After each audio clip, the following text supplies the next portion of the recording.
ಅಕ್ಕ, ಪಾರ್ವತಿ ಇವತ್ತು ಮಗು ವಿಷಯದಲ್ಲಿ ಸ್ವಲ್ಪ ಓವರಾಗಿ ನಡ್ಕೊಂಡ್ಲು ಅಂತ ಅನ್ಸುತ್ತಲ್ವಾ ಅಕ್ಕ?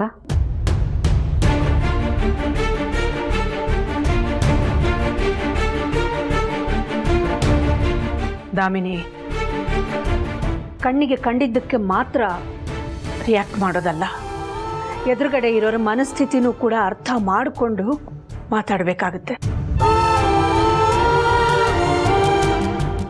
ಪಾರ್ವತಿ ಮಗುನ ಕಳ್ಕೊಂಡಿದ್ದಾಳೆ, ಮಡ್ಲು ಖಾಲಿ, ಮನಸ್ಸು ಖಾಲಿ ಖಾಲಿ. ಗಂಡ ಅಪ್ಪ ಕೆಲಸಕ್ಕೆ ಅಂತ ಹೊರಗೆ ಹೊರಟ ಮೇಲೆ ಮನೇನೂ ಖಾಲಿ ಖಾಲಿ. ತನ್ನ ಒಂಟಿತನನ ಮರೆಯೋದಕ್ಕೋಸ್ಕರ ಅವಳು ಪ್ರಯತ್ನ ಮಾಡ್ತಿದ್ದಾಳೆ.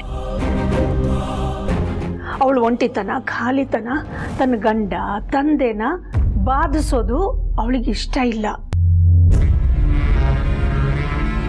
ಹೇಗಾದ್ರೂ ಮಾಡಿ ಮರೆಯೋ ಪ್ರಯತ್ನದಲ್ಲಿ ಜನನಿ ಮಗುವಿನಲ್ಲಿ ತನ್ನ ಮಗುನ ನೋಡೋ ಪ್ರಯತ್ನ ಮಾಡ್ತಿದ್ದಾಳೆ. ಅದು ಒಂದು ರೀತಿಲಿ ಪಾಸಿಟಿವ್ ಲಕ್ಷಣನೇ. ದೊಡ್ಡೋರ ಮನಸ್ಥಿತಿನಲ್ಲಿ ಬೇರೆ ಬೇರೆ ಲೇಯರ್ಸ್ ಇರುತ್ತವೆ, ಆದರೆ ಮಕ್ಕಳಲ್ಲಿ ಒಂದೇ ಲೇಯರ್, ಮುಗ್ಧತೆ ಅಷ್ಟೇ. ಜನನಿನ ತನ್ನ ಸ್ವಂತ ತಂಗಿ ಅಂತ ತಿಳ್ಕೊಂಡ ಪಾರ್ವತಿ ಅವಳಿಗೆ ಅಷ್ಟೊಂದು ಪ್ರೀತಿ ಕೊಟ್ಟಿದ್ದಾಳೆ. ಹಾಗಿರುವಾಗ ಅವಳ ಮಗು ಮೇಲೆ ಅಧಿಕಾರ ಚಲಾಯಿಸೋ ಎಲ್ಲ ಹಕ್ಕು ಪಾರ್ವತಿಗಿದೆ. ಆದರೆ ಅವಳ ಹಕ್ಕು ಚಲಾಯಿಸಿದ ರೀತಿ ಜನನಿಗೂ ಅವಳು ಚಿಕ್ಕಮ್ಮನಿಗೂ ನೋವು ಮಾಡಿಬಿಟ್ಲಲ್ಲ. ಅದಕ್ಕೆ ನನಗೂ ಸ್ವಲ್ಪ ಅಪ್ಸೆಟ್ ಆಗಿ ರೇಗ್ಬಿಟ್ಟೆ ಅಷ್ಟೇ. ನಮ್ಮ ಪಾರ್ವತಿ ಯಾವತ್ತೂ ಹೀಗೆಲ್ಲ ಅತಿಯಾಗಿ ನಡ್ಕೊಂಡೋಳಲ್ಲ. ಮಗುವಿನ ವಿಷಯದಲ್ಲಿ ಮಾತ್ರ ಹೀಗೆ ಮಾಡ್ತಿದ್ದಾಳೆ. ತಾನು ಮಗು ಕಳ್ಕೊಂಡಿದ್ದಾಳೆ, ಈ ಮಗು ಬಗ್ಗೆ ಇರುವಂಥ ವಿಪರೀತ ಕಾಳಜಿಯಿಂದ ಹಾಗೆ ನಡ್ಕೋತಿದ್ದಾಳೆ ಅಂತ ನಾವು ಅರ್ಥ ಮಾಡಿಕೊಂಡು ಇದೆಲ್ಲ ಸಹಜ ಅಂತ ಅಂದ್ಕೋಬೇಕು. ಸ್ವಲ್ಪ ಸಮಯ ಕಳೆದಿದ್ದ ಹಾಗೆ ಎಲ್ಲ ಸರಿ ಹೋಗುತ್ತೆ. ಆದರೆ ಅದು ಹನುಮಂತು ಮನೇಲೇ ಇದ್ರೆ ಕಷ್ಟ ಅನ್ಸುತ್ತೆ ಅಕ್ಕ.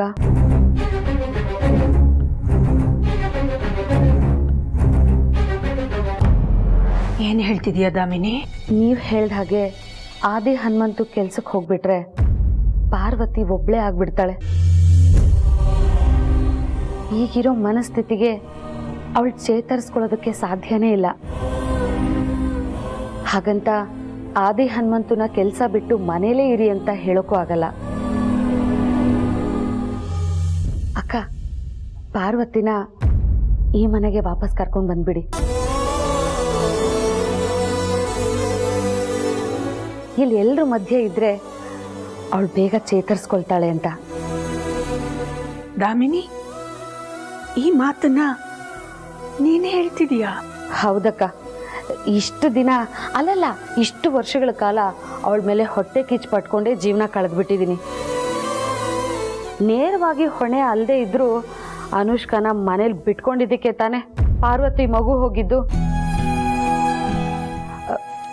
ಅವಳು ಎಲ್ಲ ಲಾಸ್ಗೂ ನನ್ನ ಹೊಟ್ಟೆ ಕಿಚ್ಚು ಸಣ್ಣತನನೇ ಕಾರಣ ಅಕ್ಕ. ಅಂಥ ಒಳ್ಳೆ ಹುಡುಗಿಗೆ ನಾನು ಸಾಕಷ್ಟು ಕಷ್ಟ ಕೊಟ್ಟಿದ್ದೀನಿ. ಆದರೆ ಈಗ ಅವಳ ಮೇಲೆ ಮಮಕಾರ ಮಾತ್ರ ಇದೆ ಅಷ್ಟೇ. ಬರೀ ಕೆಟ್ಟದ್ದನ್ನೇ ಬಯಸ್ಕೊಂಡು ಬಂದಿದ್ದೀನಿ. ಇನ್ಮೇಲಾದರೂ ನನ್ನಿಂದ ಅವಳಿಗೆ ಒಳ್ಳೇದಾಗ್ಲಿ ಅಂತ ಯೋಚನೆ ಮಾಡ್ತೀನಕ್ಕ. ದಾಮಿನಿ,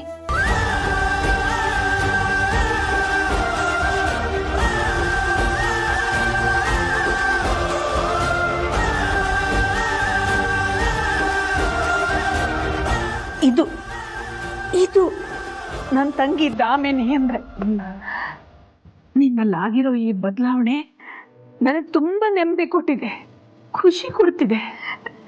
ಹಾಗಾದ್ರೆ ಪಾರ್ವತಿನ ಈ ಮನೆ ಕರ್ಕೊಂಡು ಬಂದ್ಬಿಡೋಣ ಅಕ್ಕ? ಕರೆಯೋಣ. ನಮ್ಮದೇ ಆದ ಅಸ್ತಿತ್ವನ ಕಂಡ್ಕೋಬೇಕು ಅನ್ನೋದು ನಮ್ಮಿಬ್ರ ನಿರ್ಧಾರ. ನಿಮ್ಮ ಮಗನಿಗಾದ್ರೆ ಅರಸನಕೋಟೆ ಅಖಿಲಾಂಡೇಶ್ವರಿ ಮಗ ಅನ್ನೋ ಗುರ್ತಿದೆ. ಆದ್ರೆ ನನ್ನ ಮಗುಗೆ ಏನಿದೆ ಅತ್ತೆಮ್ಮ? ಅಮ್ಮಂಗೆ ಅಸ್ತಿತ್ವ ಇಲ್ಲ ಅಂದಮೇಲೆ ಇನ್ನು ನನ್ನ ಮಗುಗೆ ಎಲ್ಲಿಂದ ಬರಬೇಕು ಅಲ್ವಾ? ಇಂಥ ಪರಿಸ್ಥಿತಿಲಿ ನಾವು ಆ ಮನೆಗೆ ಬಂದರೆ ಅದು ನಾವು ನಮ್ಮ ಮಗುಗೆ ಮಾಡೋ ಅನ್ಯಾಯ ಅಲ್ವಾ? ನಾನೇನೋ ಕರೆದು ಬಿಡ್ತೀನಿ, ಆದ್ರೆ ಅವಳು ಬರ್ಬೇಕಲ್ಲ. ಸೀಮಂತದ ಮಾರನೇ ದಿನ ಅವಳ ಮನೆ ಬಾಗಿಲಿಗೆ ಹೋಗಿ ನಿಂತಿದ್ದೆ. ಸ್ವಂತವಾದ ಐಡೆಂಟಿಟಿ ಕಂಡುಕೊಳ್ಳೋವರೆಗೂ ಅರಸನಕೋಟೆಗೆ ವಾಪಸ್ ಬರಲ್ಲ ಅಂತ ಹೇಳಿದ್ಲು. ಅದೇ ಕಾರಣಕ್ಕೆ ಆಸ್ಪತ್ರೆಯಿಂದ ಮನೆಗೆ ವಾಪಸ್ ಬರೋವಾಗ್ಲೂ ಮನೆಗೆ ಬಾಮ್ಮ ಅಂತ ನಾನು ಒತ್ತಾಯ ಮಾಡಲಿಲ್ಲ. ಆಗ ಐಡೆಂಟಿಟಿ ಕಂಡುಕೊಳ್ಬೇಕು ಅಂತ ಅನ್ಕೊಂಡಿದ್ದು ಅವಳ ಮಗುಗೋಸ್ಕರ. ಈಗ ಆ ಮಗುನೂ ಇಲ್ಲ, ಪಾಪ ಅವಳಿಗೆ ಇನ್ಮೇಲೆ ಮಕ್ಕಳಾಗೋ ಚಾನ್ಸೂ ಇಲ್ಲ. ಸಾಕಷ್ಟು ಸೋತೋಗ್ಬಿಟ್ಟಿದ್ದಾಳಕ್ಕ ಅವಳು. ಅದಕ್ಕೆ ಈ ಸಲ ನೀವು ಒಂದ್ಸಲ ಕರೆದ್ಬಿಡಿ, ಖಂಡಿತ ಜನನಿ ಮಗು ಜೊತೆ ಇರ್ಬೋದು ಅಂತನಾದ್ರೂ ಅವಳು ಬಂದೇ ಬರ್ತಾಳೆ.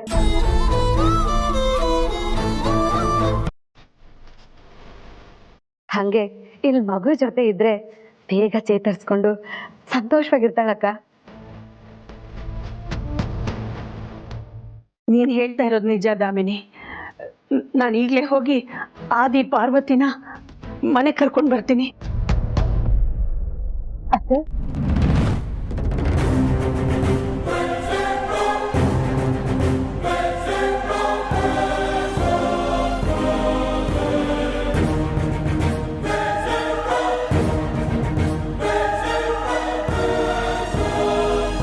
ಜನನಿ, ನಾನು ತಕ್ಷಣ ಹನುಮಂತು ಮನೆಗೆ ಹೋಗಿ ಬರ್ತೀನಿ. ನಾನು ಈಗಲೇ ಹೋಗಿ ಪಾರ್ವತಿನ ಆದಿನ ಅರಸನಕೋಟೆ ಕರ್ಕೊಂಡು ಬಂದ್ಬಿಡ್ತೀನಿ. ಬೇಡ ಅತ್ತೆ.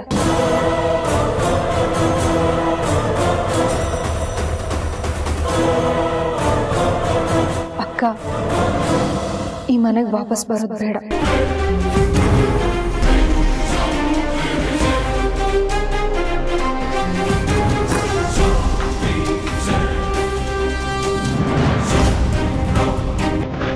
ಯಾಕೆ ಬೇಡ?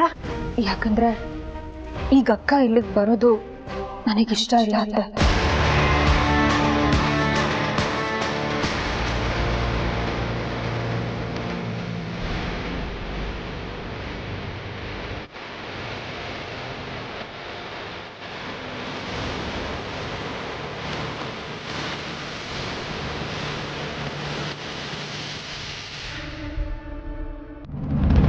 ಜನನಿ, ನೀನಾ? ನಿನ್ನ ಪಾರ್ವತಿ ಅಕ್ಕ ಈ ಮನೆಗೆ ವಾಪಸ್ ಬರೋದು ಬೇಡ ಅಂತ ಹೇಳ್ತಿರೋದು? ಹೌದು ಅತ್ತೆ.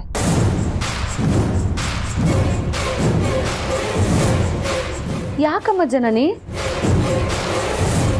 ಜನನಿ,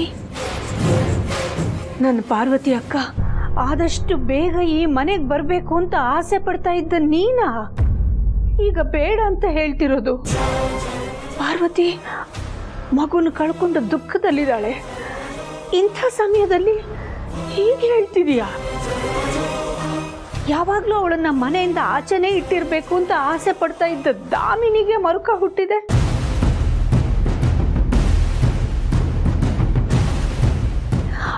ಅವಳೆ ಪಾರ್ವತಿನ ಮನೆಗೆ ವಾಪಸ್ ಕರ್ಕೊಂಡು ಬರೋಣ ಅಂತ ಹೇಳ್ತಿದ್ದಾಳೆ. ಅಂಥದ್ರಲ್ಲಿ ಒಂದೇ ತಾಯಿ ಹೊಟ್ಟೆಯಲ್ಲಿ ಹುಟ್ಟಿದಾಗೆ ಇದ್ದ ನೀವಿಬ್ರು, ನೀನು ನಿನ್ನ ಅಕ್ಕನ್ನ ಮನೆಗೆ ಕರ್ಕೊಂಡು ಬರೋದು ಬೇಡ ಅಂತ ಹೇಳ್ತಿದೀಯನಮ್ಮ. ಇತ್ತೀಚಿನ ಘಟನೆಗಳಿಂದ ಪಾರ್ವತಿ ವಿಷಯದಲ್ಲಿ ನಿನ್ನ ಮನಸ್ಸಿಗೆ ಬೇಜಾರಾಗಿರ್ಬೋದಲ್ಲ?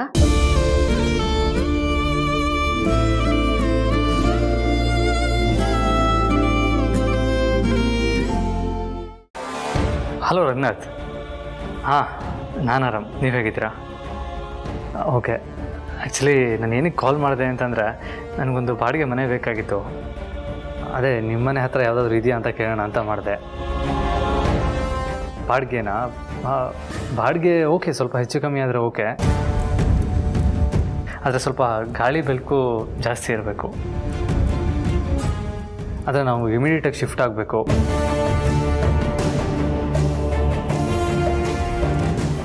ಹಾಂ ಓಕೆ ಓಕೆ ಓಕೆ ಥ್ಯಾಂಕ್ಸ್. ಆಗಲೇ ಬಾಡಿಗೆ ಮನೆ ಹುಡ್ಕೋದಕ್ಕೆ ಶುರು ಮಾಡಿಬಿಟ್ರೆ ಯಜಮಾನ್ರೆ.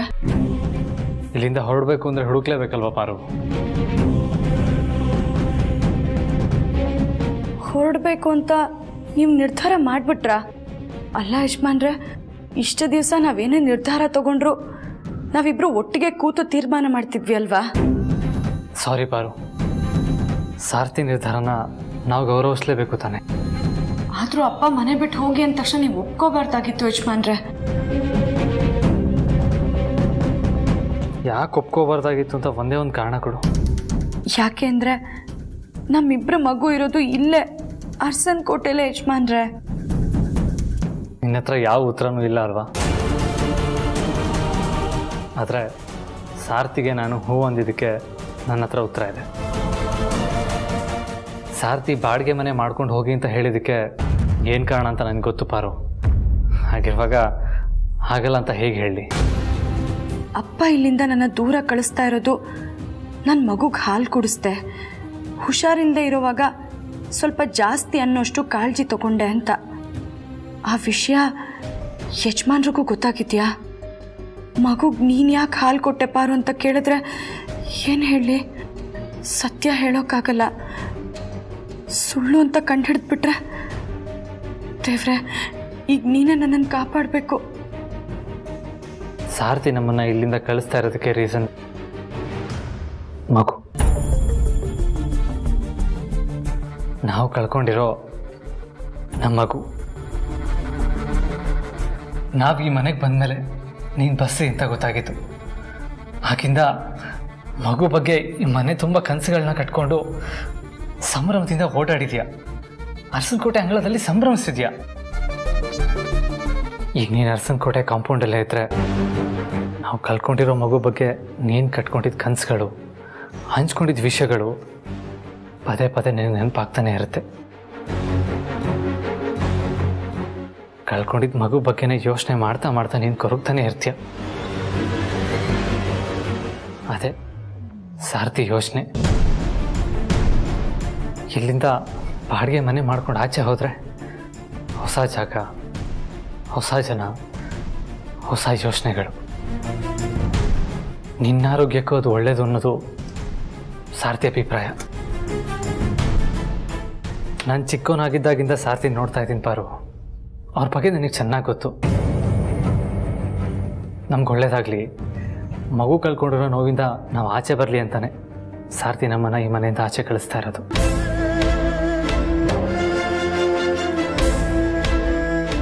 ಅವ್ರು ತಗೊಂಡಿರೋ ನಿರ್ಧಾರ ಸರಿಯಾಗೇ ಇದೆ ಪಾರು. ಪಾಪ ಸಾರ್ಥಿ ನಮ್ಮನ್ನು ಆಚೆ ಹೋಗಿ ಅಂತ ಹೇಳುವಾಗ ಎಷ್ಟು ಸಂಕಟ ಪಡ್ತಾ ಇದ್ರು ಅಂತ ನೆನೆಸ್ಕೊ. ಆಗ ನಿನಗೆ ಎಲ್ಲ ಅರ್ಥ ಆಗುತ್ತೆ. ಅವ್ರನ್ನ ಇನ್ನೂ ಇಕ್ಕಟ್ಟಿಗೆ ಸಿಕ್ಸೋದು ಬೇಡ ಪಾರು. ನಾವು ಆದಷ್ಟು ಬೇಗ ಹೊರಟ್ಬಿಡೋಣ.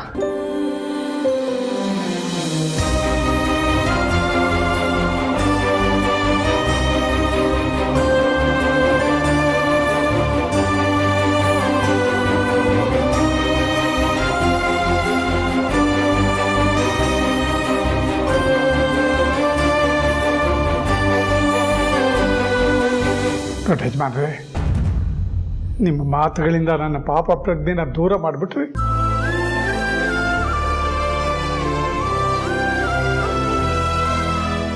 ನಿನ್ನನ್ನೇನು ಈ ಅಪ್ಪ ಶಾಶ್ವತವಾಗಿ ದೂರ ಕಳಿಸ್ತಿಲ್ಲಮ್ಮ. ಸ್ವಲ್ಪ ಸಮಯದವರೆಗೂ ಅಷ್ಟೇ.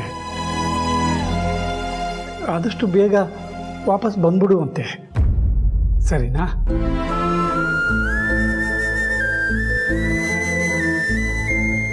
ನೀನು ನನಗೇನೇ ಹೇಳಿದ್ರು ಅದು ನನಗೆ ಸರಿ ಅನ್ಸಲ್ಲ ಅಪ್ಪ.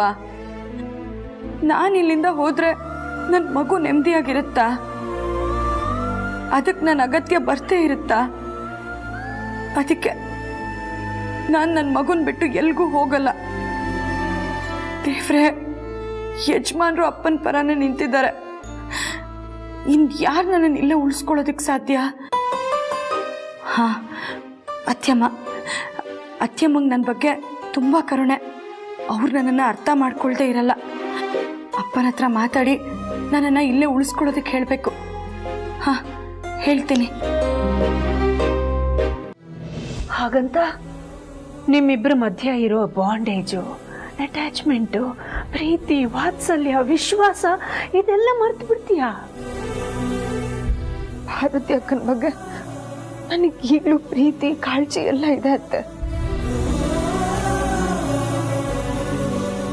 ಅವ್ರ ಮಗುನ ಕಳ್ಕೊಂಡು ಅವ್ರು ಎಷ್ಟು ನೋವು ಅನುಭವಿಸ್ತಿದಾರೋ ನಾನು ಅಷ್ಟೇ ಅನುಭವಿಸ್ತಿದ್ದೀನಿ.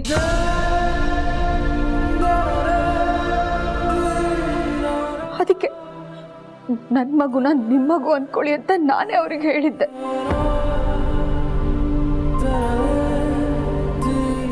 ಆದ್ರೆ ಈಗ ಅವ್ರು ಮಾಡ್ತಿರೋದೇನು? ಮಗುಗೆ ಅವರೇ ಬಂದು ಹಾಲು ಕೊಟ್ರು. ನಾನದ್ರ ಅಮ್ಮ ಅತ್ತೆ, ನಾನದ್ರ ಹೆತ್ತಮ್ಮ.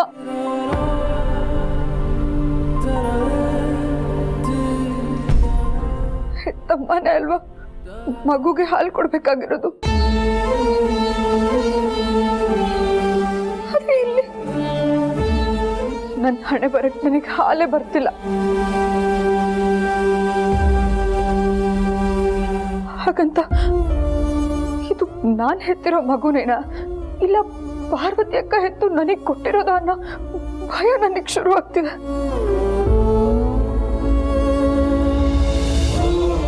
ಅಷ್ಟ್ರ ಮಟ್ಟಿಗೆ ಪಾರ್ವತಿ ಅಕ್ಕ ನನ್ನ ಮಗುನ ಆವರಿಸ್ಕೊಳ್ತಿದ್ದಾರೆ ಅಂತ ಅನಿಸ್ತಿದೆ.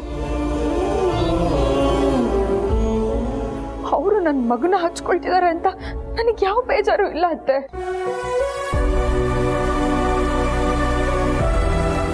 ಆದ್ರೆ ಅದರಿಂದ ನನ್ನ ಮಗು ಎಲ್ಲಿ ನನ್ನಿಂದ ದೂರ ಆಗ್ಬಿಡುತ್ತೋ ಅನ್ನೋ ಚಡಪಡಿಕೆ ಇದೆಯಲ್ಲ, ಅದು ನನಗೆ ಭಯ ಹುಟ್ಟಿಸ್ತಿದೆ. ಮಗು ಸ್ನಾನಕ್ಕೆ ಬೇಕಾಗಿರೋ ಎಣ್ಣೆಯಿಂದ ಹಿಡಿದು ಅದಕ್ಕೆ ಬಟ್ಟೆನೂ ಅವರೇ ತಂದ್ಕೊಡ್ತಾರೆ. ಮಗುಗ್ ಸ್ವಲ್ಪ ನೆಗಡಿ ಆಯ್ತು ಅಂತ ಓಡ್ ಬಂದು ಮಗುನ್ ಹೀಗ ನೋಡ್ಕೊಳ್ಳೋದು ಅಂತ ನನ್ ಮೇಲೆ ರೇಗ್ಬಿಟ್ರು. ಅದಕ್ಕೆ ಪಾರ್ವತಿ ಅಕ್ಕ ಒಳ್ಳೆಯವ್ರೆ, ತುಂಬಾನೇ ಒಳ್ಳೆಯವರು. ಮಗು ಮೇಲಿನ ಕಾಳಜಿಗೆ ನನ್ ಮೇಲೆ ರೇಗಾಡ್ಬಿಟ್ರು ಅಂತ ನನಗೆ ಅರ್ಥ ಆಗುತ್ತೆ.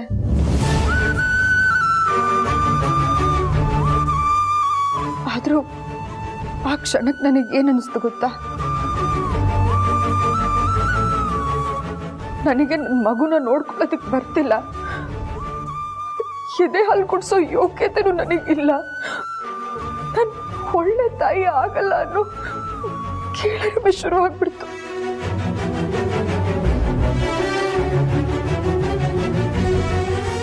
ಇನ್ನು ಪಾರ್ವತಿ ಅಕ್ಕ ಇದೇ ಮನೇಲಿ ಬಂದಿಟ್ಬಿಟ್ರೆ ನಾನು ಇನ್ನೂ ಕಾನ್ಶಿಯಸ್ ಆಗ್ಬಿಡ್ತೀನಂತೆ.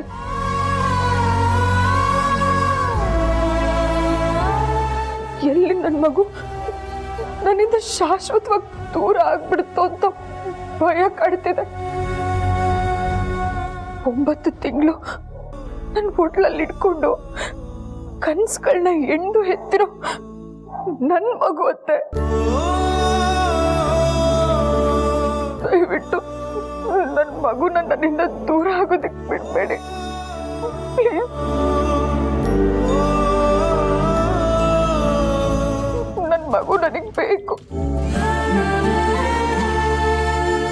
ನಾನು ಹೀಗೆಲ್ಲ ಮಾತಾಡ್ತಿದ್ದೀನಿ ಅಂತ ತಪ್ಪು ತಿಳ್ಕೊಬೇಡಿ ಅತ್ತೆ. ಪಾರ್ವತಿ ಅಕ್ಕ ಇದನ್ನೆಲ್ಲ ಬೇಕು ಅಂತ ಮಾಡ್ತಿಲ್ಲ ಅಂತ ನನಗೆ ಗೊತ್ತು. ಪಾಪ ಅವ್ರ ಮಗುನ ಕಳ್ಕೊಂಡಿರೋ ದುಃಖ ಅವ್ರ ಮನ್ಸಲ್ಲಿ ತುಂಬ್ಕೊಂಡ್ಬಿಟ್ಟಿದೆ. ಆ ದುಃಖನ ನನ್ನ ಮಗು ಮುಖ ನೋಡಿ ಮರೆಯೋ ಪ್ರಯತ್ನ ಮಾಡ್ತಿದ್ದಾರೆ. ಅವ್ರು ಅನ್ಕೊಂಡ ಹಾಗೆ ಆ ನೋವನ್ನ ಮರೆಯೋದಕ್ಕಾದ್ರೆ ಸರಿ, ಆದ್ರೆ ಇಲ್ಲಿ ನನ್ನ ಮಗು ಮುಖನ ನೋಡ್ತಾ ಅವ್ರ ಮಗುನ ಕಳ್ಕೊಂಡಿರೋ ದುಃಖ ಅವ್ರಿಗಿನ್ನೂ ಹೆಚ್ಚಾಗ್ಬೋದಲ್ವಾ? ನಾವೇ ಅವ್ರ ದುಃಖನ ಹೆಚ್ಚಾಗೋದಕ್ಕೆ ಕಾರಣ ಆಗ್ಬಾರ್ದಲ್ವಾ ಅತ್ತೆ?